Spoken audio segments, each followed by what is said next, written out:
Bonjour chers internautes et cyberchrétiens, nous sommes dans la semaine de prière pour les vocations sacerdotales et religieuses dans l'Église catholique. Aujourd'hui, nous rencontrons un prêtre et il est de la Société de Marie. Alors, nous allons lui donner l'occasion de nous donner le récit de sa vocation pour vous permettre, ceux d'entre vous, les jeunes, qui voudraient lui emboîter le pas, de savoir comment vous y prendre. Alors, bonsoir Père. Bonsoir. Alors Père, que répondez-vous si les cyberchrétiens ou cybernautes voudraient que vous vous présentez? Bonsoir. Je suis le Père Yapi Mathieu, religieux marianiste. Alors Père, depuis quand vous êtes devenu prêtre? D'abord, depuis quand je suis devenu religieux? C'est ça. Je suis un religieux marianiste. Oui. Je suis religieux marianiste depuis 1992. C'est ça. Plus précisément le 27 septembre 92 C'est ça. à la paroisse Notre-Dame d'Afrique.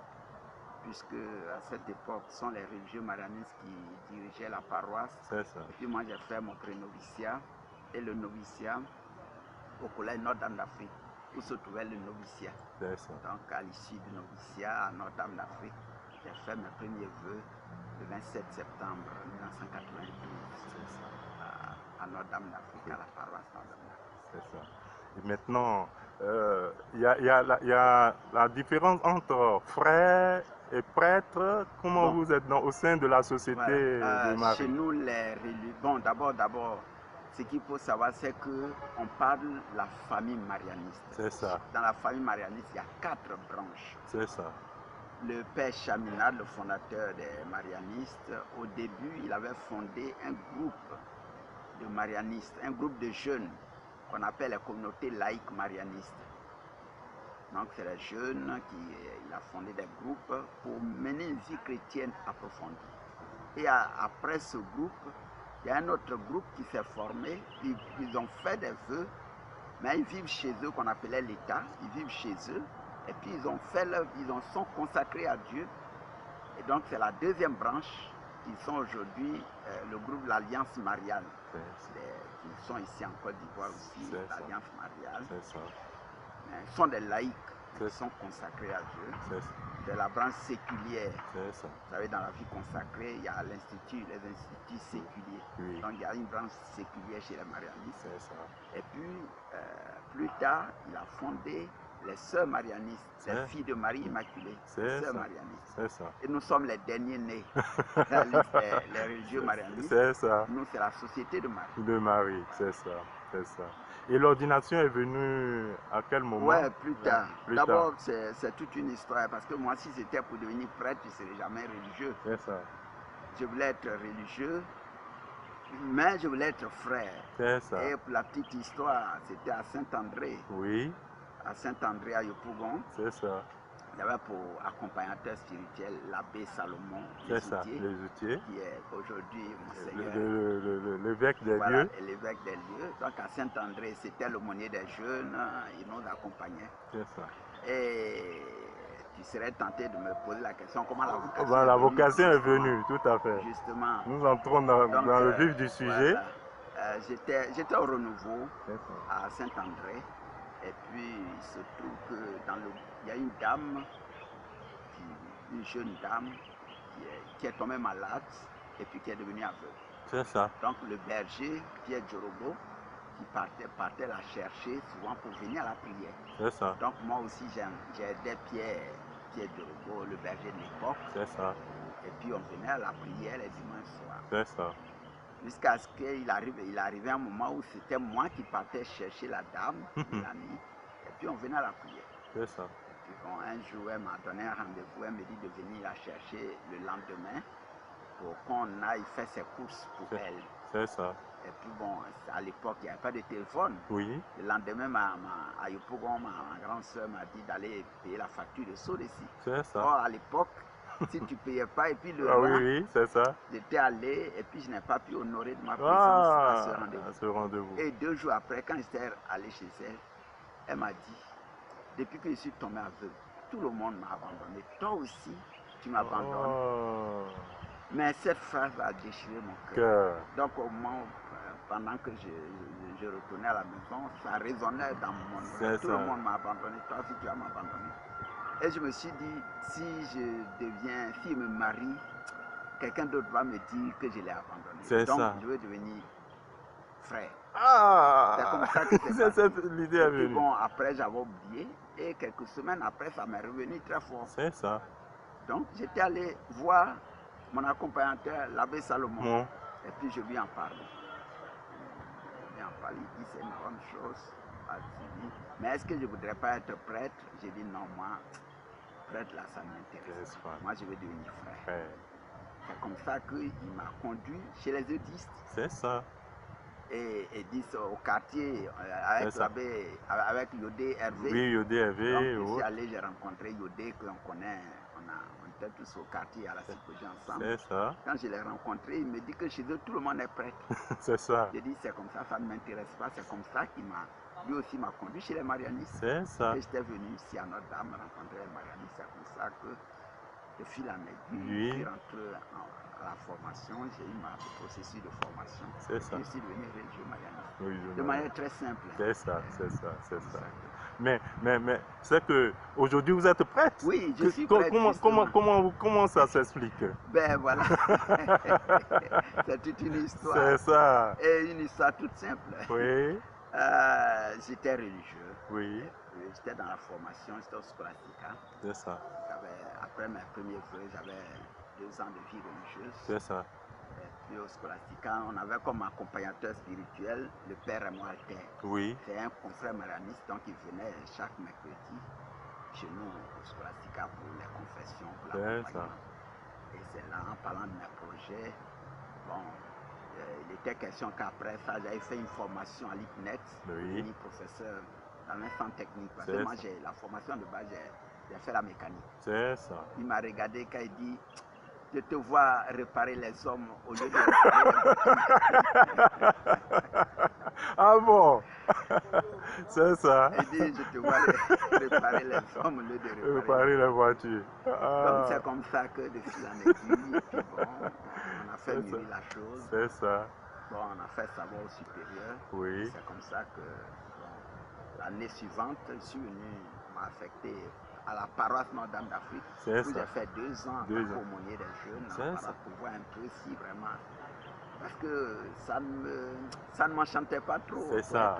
Je suis venu faire l'expérience et puis c'est là que j'ai vraiment pris le goût. Et puis bon, la vocation sacerdotale est née aussi. C'est ça. Et puis après, j'ai été au séminaire. Au séminaire. Bon, ok, ça se comprend. Mais quelle a été la réaction des parents quand vous leur avez annoncé que vous... Parce que... oui, c'est ça. Quelle a été la réaction des parents? Mais quand j'ai dit que je voulais devenir religieux, c'était un tollé. Je me rappelle, on a fait réunion de famille. C'est ça. Les parents, les tantes, les oncles, tout le monde s'est opposé. C'est ça. À part une seule qui n'était pas trop réticente, c'était maman. C'est ça. Mais les autres étaient réticents. Mais à la fin, papa a dit, bon, il a donné une expression. C'est une expression en atien, on dit ça dit si l'enfant veut manger la tête du crabe, mais donnez-lui. Le crabe n'a pas de tête. C'est comme ça qu'on m'a laissé. Et puis bon, on m'a laissé faire mon expérience, mais je crois que les plus heureux sont mes parents. C'est ça. Père, à leur âme, papa est parti. C'est ça. Moi, je viens de partir. Oui. Mais là où ils sont heureux. Ils m'ont donné la bénédiction. Là c'est bien, c'est très important. Il fallait qu'ils soient un peu réticents pour voir si vraiment ça venait de Dieu. Oui, c'est vrai aussi, c'est ça. C'est une manière d'authentifier. Une manière de dire à ceux qui veulent vous emboîter le pas, de savoir que... quand ça vient de Dieu, ça ment pas, c'est ça, c'est ça. Parce que c'est pas l'opposition qui a manqué. C'est ça, c'est ça. Voilà, je suis un religieux heureux.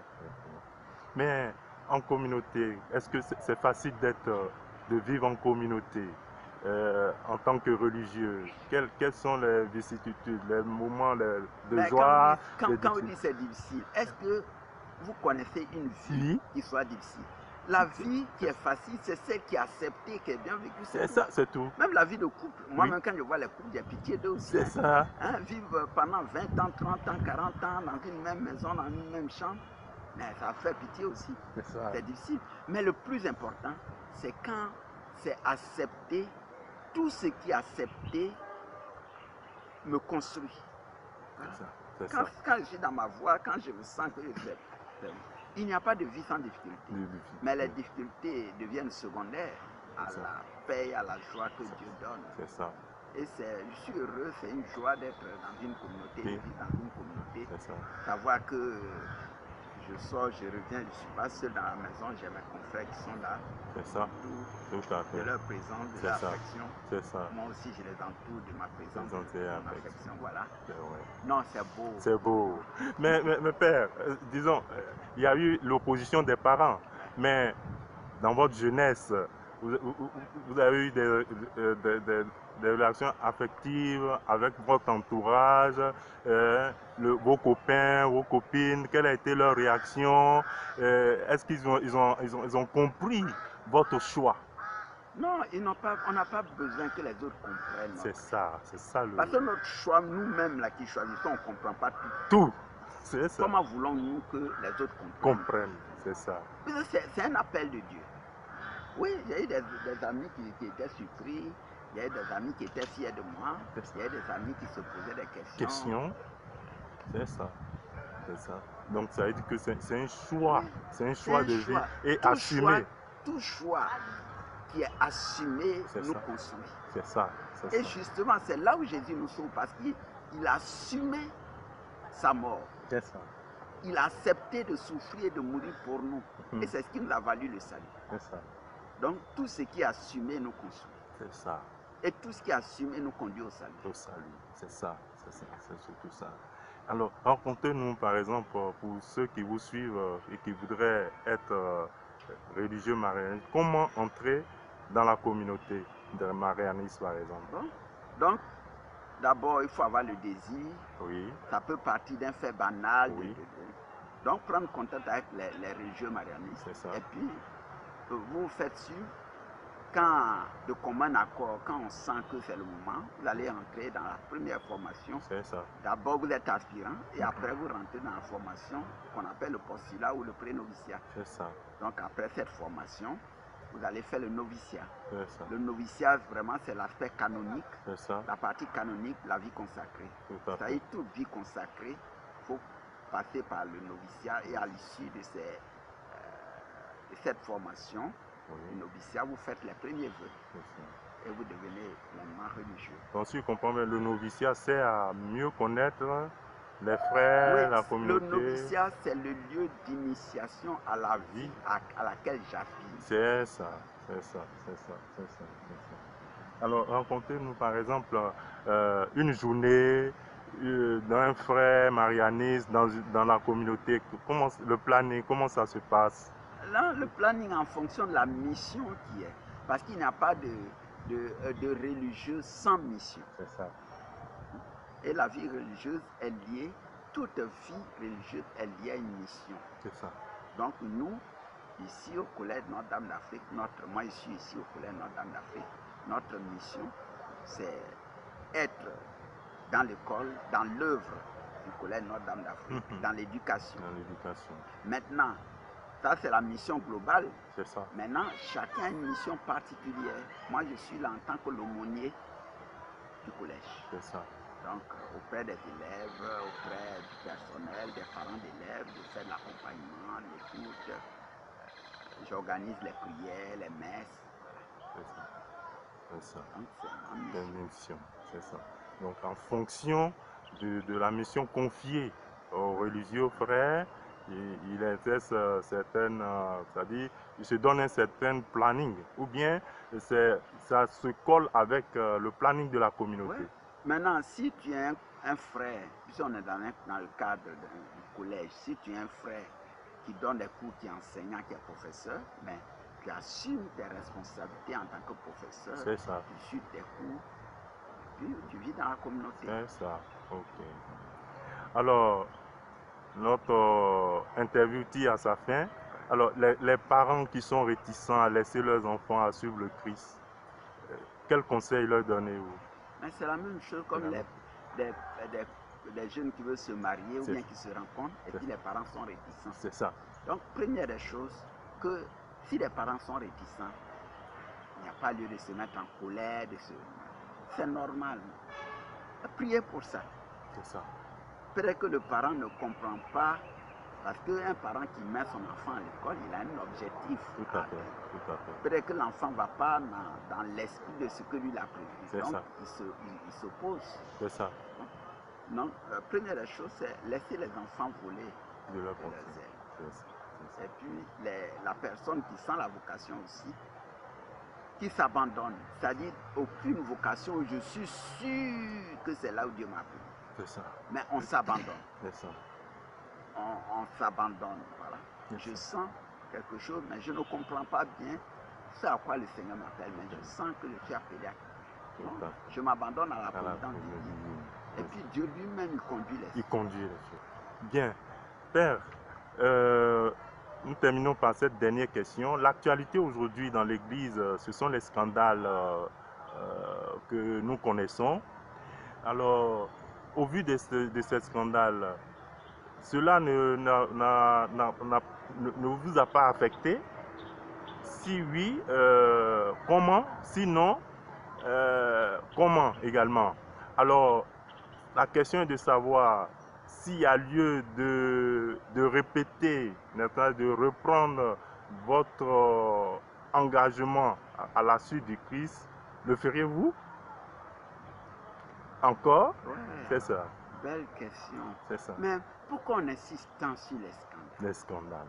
C'est-à-dire que je vais vous donner une image. C'est ça.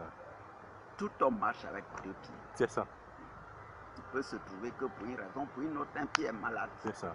Mais tu ne vas pas t'appuyer sur ce pied malade pour marcher. Tout à fait. On s'appuie sur le bon pied pour marcher. Tout à fait. Et ça va permettre au pied qui est malade d'être guéri. Guéri. Attends, vous croyez que tout ce que l'Église fait, tout c'est consacré, pris dans le secret. C'est ça.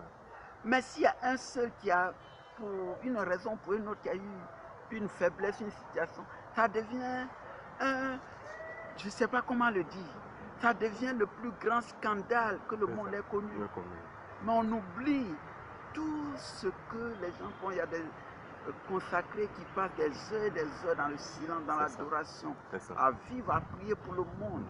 Ça, vous voyez, c'est-à-dire un chien qui mord un homme et l'homme meurt, ça c'est pas c'est chose.